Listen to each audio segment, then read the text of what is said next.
La Première Guerre mondiale est un événement qui a marqué les esprits de la société française, mais aussi celle de nombreux pays qui n'y ont pas participé directement, comme la Thaïlande.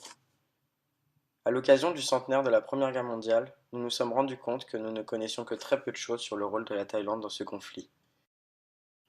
Nous avons donc décidé de nous demander, 100 ans après, quelle trace le premier conflit mondial a-t-il laissé en Thaïlande? Dans un premier temps, nous parlerons des citoyens français habitant au Siam, qui ont été rapatriés par l'État pour rejoindre l'armée, et dans un second temps, nous parlerons du rôle du Siam dans cette guerre. Nous avions comme première piste de recherche une plaque commémorative des Français du Siam morts pour la France lors de la Première Guerre mondiale. Nous avons découvert cette plaque lors de la commémoration du 11 novembre, à la résidence de l'ambassadeur, que nous avons pu interviewer.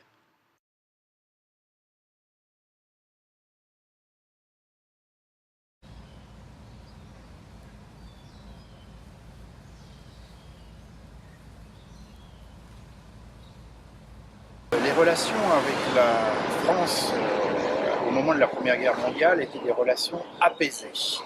Nous avions eu dans les 20 années précédentes des différends frontaliers entre la Siam et la France qui, je vous le rappelle à l'époque, étaient présentes au Cambodge et au Laos, qui étaient des protectorats français à partir du Vietnam et constituait un ensemble qu'on appelait l'Indochine. Le Siam, qui avait donc deux puissants voisins qui étaient alliés, la Grande-Bretagne et la France, au moment où a éclaté la Première Guerre mondiale, s'est demandé s'il participerait au conflit et si oui, de quel côté. Et au fur et à mesure que la guerre se prolongeait, le roi de l'époque, Rama VI, a penché plutôt en faveur des Alliés. Et finalement, en 1917, a déclaré officiellement la guerre à l'Empire allemand et à l'Empire austro-hongrois. Donc, après avoir bien calculé quels pourraient être les inconvénients et les avantages de rentrer en guerre et de quel côté le Siam a rejoint les Alliés en 1917. Sur cette plaque figurait le nom de 11 citoyens français. Nous devions donc identifier Auguste Boursol, Henri Cavaillé, François de Fornel, Frédéric Fortin, Marcel Henry, Gustave Lagatu, Louis Rapjo, Maurice Richet, Clovis Roux, Henri Segnitz et Charles Sommelet. N'ayant comme seule piste de travail la plaque de l'ambassade, nous avons commencé nos recherches sans vraiment savoir dans quelle direction aller. Regarde ce que j'ai trouvé. Ah ouais, c'est quoi? C'est sur le site du ministère de la Défense, il y a les fiches des Français qui sont morts pour la France. Ah bah ça serait parfait si on trouvait les fiches des soldats qui étaient sur la plaque. Essaye un nom. Je vais essayer Cavaillé Henri. Ok, vas-y.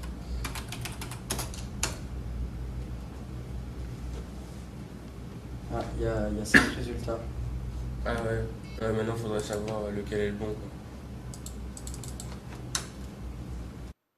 Grâce au site du ministère de la Défense, nous avions donc maintenant entre 3 et 10 fiches par soldat. Nous devions donc maintenant identifier les bonnes. Sachant que 4 de ces hommes portaient l'indication RP, qui signifie Révérend Père, nous les avons trouvés sur le site des Missions étrangères de Paris.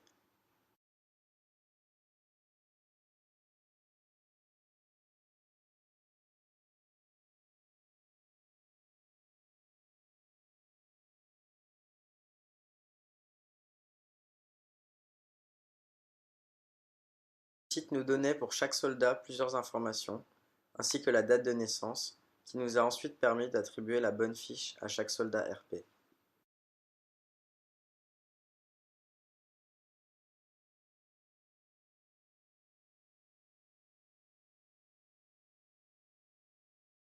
Grâce au site des MEP, nous avons découvert qu'il existait toujours une branche à Bangkok. Nous y sommes donc allés pour interviewer le père Joseph, un membre des missions étrangères de Paris à Bangkok. Il a pu ainsi nous donner de plus amples renseignements sur les soldats RP. Parmi ceux qui ont leur nom là, il y en a un, le plus jeune avait 26 ans. Il était à peine arrivé, depuis 2 mois et demi qu'il est rappelé en France. Il est parti, il a laissé sa peau. Et les autres, 29 ans, 30 ans, 32 ans, c'était tous des des jeunes, quoi. Ouais. Comme ils n'ont pas été longtemps dans le pays, au départ, ils étaient surtout à l'étude de la langue. Il y a au moins deux qui étaient à l'étude de la langue et qui ne faisaient que ça. Les autres, ils ont été dans des paroisses quelque temps. Voilà. Ce sont des prêtres et leur mission, c'était de faire connaître Jésus-Christ, de le proposer aux gens du pays sans leur imposer. Hein. Eh ben, il y a autre chose à faire qu'à annoncer Jésus-Christ. Il faut aussi s'occuper du quotidien des gens qui sont pauvres et il faut les aider à vivre. C'est pas la peine d'annoncer l'évangile quand des gens ils ont le ventre creux, ils sont pas en état d'écoute, tu comprends? Hein? Alors ce qui fait que les missionnaires de tout temps, ils ont eu un rôle important sur le plan social.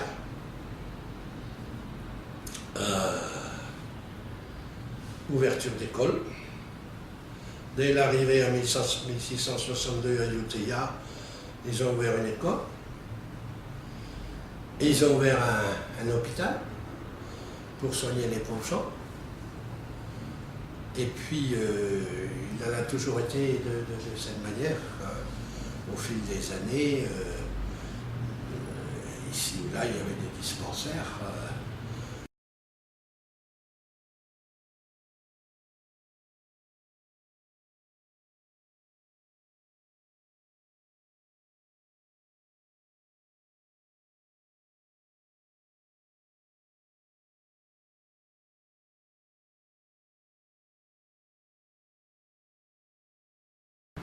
Ça a dû marquer surtout les gens qui étaient soldats, les soldats, parce que quelquefois on dit le curé il est là-bas dans son église, dans son presbytère, dans sa sacristie, et on les met un peu à part, on contacte pas, ça dépend de si on est pratiquant ou non pratiquant. Et puis quand on est au combat, le machin, il est là. On dit c'est un homme comme nous. Je pense que ça peut changer l'idée des gens de l'époque, peut-être sur les prêtres. Nous avions donc maintenant identifié 4 soldats sur 11. Ouais, J'ai découvert un espèce d'annuaire. Et d'accord.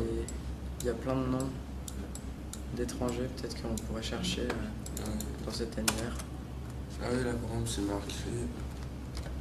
Oui, on voit des noms d'entreprises. Si on cherche avec les. Rabjo. Vas-y, essaye. Ah, il y a un résultat. Ah ouais, il y a un rap. Il y a son métier. Est asiatique français. Chien Kong. L'annuaire nous donnait les initiales des soldats. Comme chaque soldat avait 2 ou 3 prénoms, nous avons pu identifier pour presque tous les bonnes fiches qui leur correspondaient.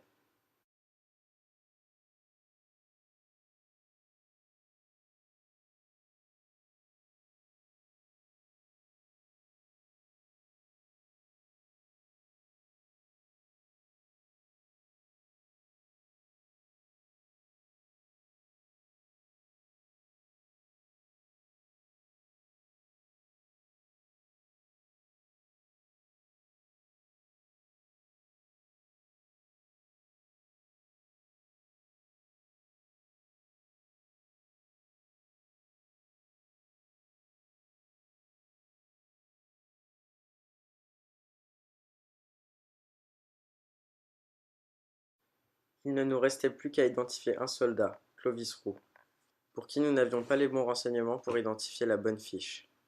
Comme nous ne trouvions rien, nous avons envoyé un mail à l'ambassade pour savoir s'ils avaient des informations concernant ce soldat. La réponse de l'ambassade nous apprit qu'il y avait une erreur sur la plaque et que ce soldat s'appelait en vrai Eugène Clovis Roux.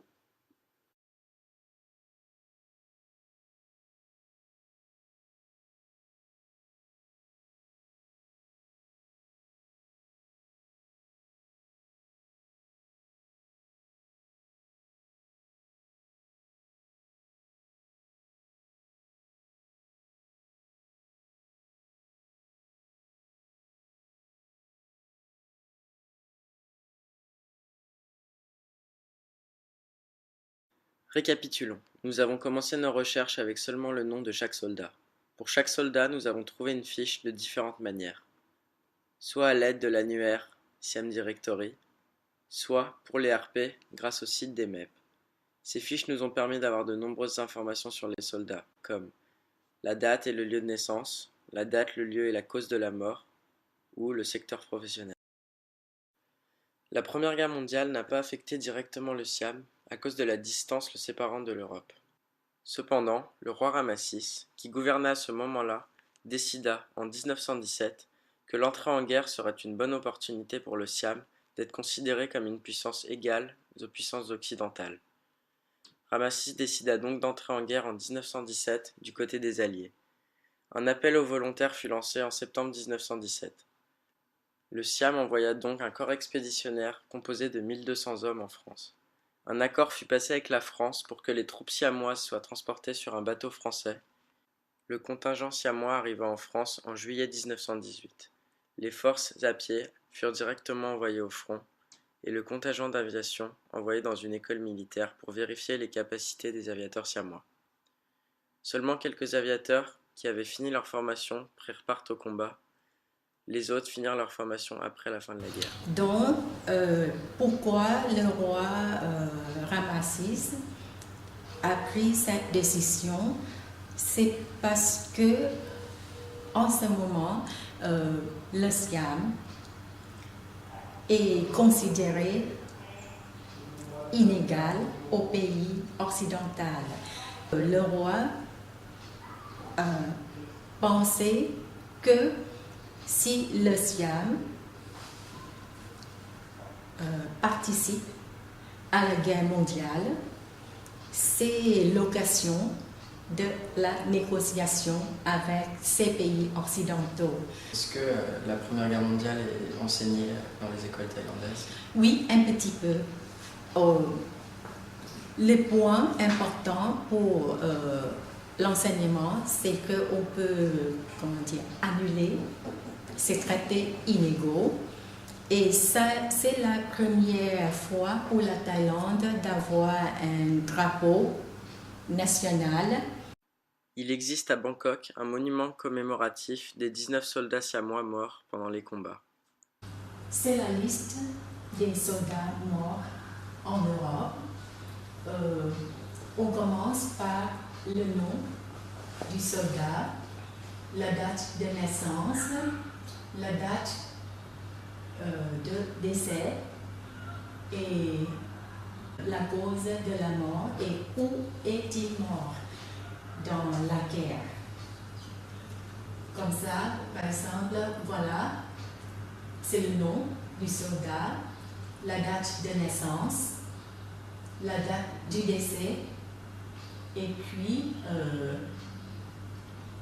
le lieu où il est mort.